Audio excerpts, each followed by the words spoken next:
ఆంధ్రప్రదేశ్‌లో జరుగుతున్నటువంటి వరుస ఘటనలు ఒకటి తర్వాత ఒకటి, ఒకటి తర్వాత ఒకటి, ఒకటి తర్వాత ఒకటి, ఒకటి తర్వాత పైకి ముఖ్యంగా చిన్న పిల్లల మీద. ఇప్పటికి కూడా ఆ మచ్చుమర్రి, ఆ నంద్యాల పిల్ల బాడీ దొరక్కపోవడం. ఇవన్నీ కూడా ఒక రకమైనటువంటి కలవరాన్ని క్రియేట్ చేస్తున్నాయి జనాల్లో. ఎందుకు జరుగుతోంది ఇట్లా? ఇంకో పక్క తెలంగాణలో కూడా అట్లాగే జరుగుతుంది. ఈ మధ్య కాలంలో విపరీతమైనటువంటి సంఘటనలు, పిల్లలు చచ్చిపోవటం, పిల్లల మీద దాడులు, ఒక పిల్లాడిని కుక్కలు చంపేయడం హైదరాబాద్‌లో ఇవన్నీ కూడా చాలా ఆహ్, అలార్మింగ్ థింగ్స్‌గా మాట్లాడుకోవాలి. దీంట్లో కూడా పాలిటిక్స్ చేసేటువంటి మూర్ఖులను మనం కాపాడలేం. ఓ పక్క టీడీపీ బ్యాచ్ ఏమంటదంటే గతంలో గంజాయి బాగా స్ప్రెడ్ చేసింది జగన్మోహన్ రెడ్డి ప్రభుత్వం. ఇప్పుడు ఆ గంజాయి తాగి జనమంతా ఇట్లా తయారవుతున్నారు, ఇట్లా చేస్తున్నారు అని. చిన్న చిన్న పిల్ల 6 క్లాస్ పిల్లోడు గంజాయి ఎందుకు తాగుతాడు? అసలు ఆళ్ళెందుకు చేస్తారు? అర్థం పర్థం లేనటువంటి మాటలు ఇవన్నీ. ఇంకో పక్క జగన్మోహన్ రెడ్డి పార్టీ వాళ్ళు చంద్రబాబు నాయుడు కూటమి గాని, పవన్ కళ్యాణ్ గాని వీళ్ళంతా చేతగాని ప్రభుత్వం వచ్చింది. అందుకని దొంగలు రెచ్చిపోతున్నారు. లేకపోతే క్రైమ్ పీపుల్ రెచ్చిపోతున్నారనేసి. నా దృష్టిలో ఇదంతా ఒక కోయిన్సిడెన్స్. నిజానికి కూటమి అధికారంలోకి వచ్చిన మొదటి నెలలోనే ఇట్లా జరగడం అనేది వాళ్ళ దురదృష్టం అనుకోలేమో గానీ, ఇదంతా ఒక కోయిన్సిడెన్స్ లాగా ఫీల్ అవుతుంది. అండ్ సేమ్ టైమ్ ఏంటంటే, సొసైటీ అనేది ఒక క్రైమ్‌ని నార్మలైజ్ చేసేస్తూ తయారవుతున్నటువంటి సొసైటీలో ప్రతిదాన్ని కూడా చాలా లా అండ్ ఆర్డర్‌ని సరైనటువంటి రీతిలో పెట్టడానికి అది జగన్మోహన్ రెడ్డి ప్రభుత్వం అనండి, చంద్రబాబు ప్రభుత్వం అనండి, ఇంక ఏ ప్రభుత్వం అయినా రేవంత్ రెడ్డిదైనా, కేసీఆర్‌దైనా ఎవరిదైనా కూడా ఒక స్ట్రిక్ట్ నార్మ్స్ రావట్ల మన దగ్గర. ఒక ఇన్సిడెంట్ జరిగిందనుకోండి. ఈ ఈ మధ్య కాలంలో మరీ వరస్ట్ అయిపోయింది. కానీ ఇన్సిడెంట్ జరగంగానే ఆ ఇన్సిడెంట్‌లో ఉన్నటువంటి కల్ప్రిట్ గాని, లేకపోతే చేసిన వ్యక్తి గాని, చేయించుకున్న వ్యక్తి, చనిపోయిన వ్యక్తి, వాళ్ళ ఫ్యామిలీ వీళ్ళలో ఎవరైనా ఏ రాజకీయ పార్టీతో ముడిపెట్టి ఉన్నారా? ముడిపడి ఉందా? అనేటువంటి అంశాన్నే చూస్తున్నారు జనాల దరిద్రంగా ఒకటి. రెండోది జగన్మోహన్ రెడ్డి టైంలో జరిగినప్పుడేనేమో మేమొస్తే ఇట్లా జరగదనేసి వీళ్ళు. ఇప్పుడు జరిగితేనేమో మేముంటే ఇట్లా జరిగేది కాదని వాళ్ళు. ఈ గొడవ ఎక్కువైపోయింది జనాల మధ్య. ఎందుకు జరుగుతోంది? వీటి రూట్ కాజ్ ఏంటి? చిన్న పిల్లల మీద అఘాయిత్యాలేంటి? నడి రోడ్డు మీద చేతులు, కాళ్ళు నరికేసుకోవడాలేంటి జనాలు? ఇవన్నీ ఎందుకు జరుగుతున్నాయి? వీటి రూట్ కాజ్ ఏంటి? అసలు పోలీసులు ఎందుకు ప్రొటెక్ట్ చేయలేకపోతున్నారు? ఇట్లాంటివి ఇదివరకు ఇంటెలిజెన్స్‌కి మావోయిస్టులకు సంబంధించి, టెర్రరిస్టులకు సంబంధించి సీఎం లేదా ఎక్స్ సీఎంల యొక్క భద్రతకు సంబంధించితో పాటు ఇట్లాంటి సంఘటనల మీద కూడా ఖచ్చితమైన సమాచారం ఉండేది. లోకల్ పోలీసులకి ఏదైనా ఒక ఇన్సిడెంట్ జరగబోయేలా ఉంది.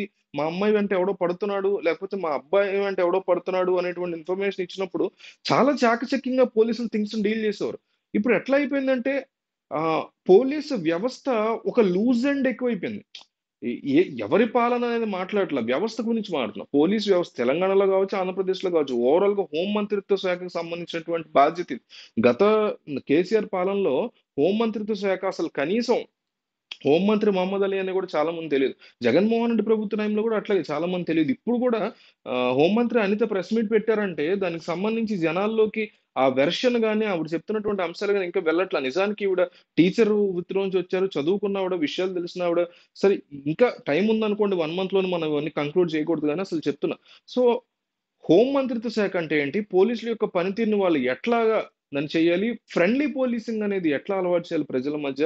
క్రిమినల్స్‌ని డీల్ చేసే విధానం ఎట్లా ఉండాలి? ఇవన్నీ కూడా ఒక రీట్రైనింగ్ లాంటిది గాని, ఒక స్ట్రాంగ్ రిఫార్మ్స్ గాని రావాల్సి ఉంది లా అండ్ ఆర్డర్ విషయంలో ఏ రాష్ట్రంలో అయినా సరే, ఎవరి పాలనలో ఉన్నప్పుడైనా సరే. వరుస పెట్టి జరుగుతున్నటువంటి పరిస్థితులు చూస్తుంటే తీసుకుంటున్నారు చర్యలు. జగన్ ప్రభుత్వంలోనూ తీసుకొనుండొచ్చు, ఈ ప్రభుత్వంలో తీసుకొనుండొచ్చు. కేసీఆర్ ప్రభుత్వంలో, రేవంత్ ప్రభుత్వంలో తీసుకొనుండొచ్చు. కానీ సరిపడట్ల. అవెక్కడా కూడా కంటి తుడుపు చర్యల్లాగా కొంతవరకు ఉంటున్నాయి. దాన్ని మించి ఇంకొంచెం బెటర్‌గా చేస్తున్నారేమో తప్ప, సమస్య యొక్క అసలు కారణం ఏంటి? ఇప్పుడు ఉదాహరణకి ముగ్గురు పిల్లలు ఒక చిన్న పిల్లని అట్లా చేశారు. నంద్యాల సంఘటన జరిగింది. ఉదాహరణ చెప్తున్నా. వాళ్ళ పెద్దవాళ్ళ ఫోన్‌లో నిండా పోర్నే అంట. పెదనాన్న, బాబాయ్ హెల్ప్ చేశారు కదా పిల్లలకి. వాళ్ళని పట్టుకుంటే పెదనాన్ని, బాబాయిని అరెస్ట్ చేస్తే, ఆ పెదనాన్న, బాబాయ్ ఫోన్‌లో నిండా పోర్నే. ఆ పోర్న్‌ని, ఆ బూత్ వీడియోలన్నీ పిల్లలు చూస్తున్నారు. సో, ఈ రూట్ కాజ్‌ని మీరు చంపకపోతే రేపొద్దున ఇంకొక ఇన్సిడెంట్ జరుగుతది. రూట్ కాజ్‌ని చంపడంతో పాటు పోలీసు వ్యవస్థని సరైనటువంటి దిశగా తీసుకెళ్లటం, లేకపోతే సెటిల్‌మెంట్‌లు చేసుకునేలాగానో, లేకపోతే టార్చర్ పెట్టి డబ్బులు సాధించుకునేలాగానో, ఈ రకమైనటువంటి బ్యాడ్ పోలీసింగ్‌ని అరికట్టే విధంగా ఇట్లా ఒక రిఫార్మ్‌ని తీసుకురాగలగాలి పోలీస్ వ్యవస్థలో. ఆల్రెడీ ఉన్నటువంటి చట్టాలు సరిపోతాయేమో కానీ, ఆల్రెడీ ఉన్నటువంటి రూల్స్ అనేవి స్ట్రిక్ట్‌గా లేవు పోలీసుల పట్ల. పోలీసులు అరికట్టాల్సిన అంశాల కంటే డైవర్షన్ ఎక్కువవుతుంది పోలీసులకనేది కూడా ఎక్కువగా వినిపిస్తున్నటువంటి మాట. సో, అందువల్ల ఏపీలో కావచ్చు, తెలంగాణలో కావచ్చు పెరుగుతున్నటువంటి ఈ లా అండ్ ఆర్డర్‌ని అదుపు తప్పేలాగా చేయటం గాని, హోం మంత్రిత్వ శాఖ అనేక అంశాల్లో పోలీసులు ముఖ్యంగా ఫెయిల్ అవుతూ ఉండడం గాని, ఒక ఒక చిన్న మూడో తరగతి చదువుకునే 8 ఏళ్ల పిల్ల బాడీని ఇప్పటివరకు పట్టుకోలేకపోయామంటే ఎంత టెక్నాలజీ ఉండి ఏం ఉపయోగం దీనివల్ల? అసలు ఏం జరుగుతుంది? ఖచ్చితంగా ఆలోచించాల్సిన విషయం.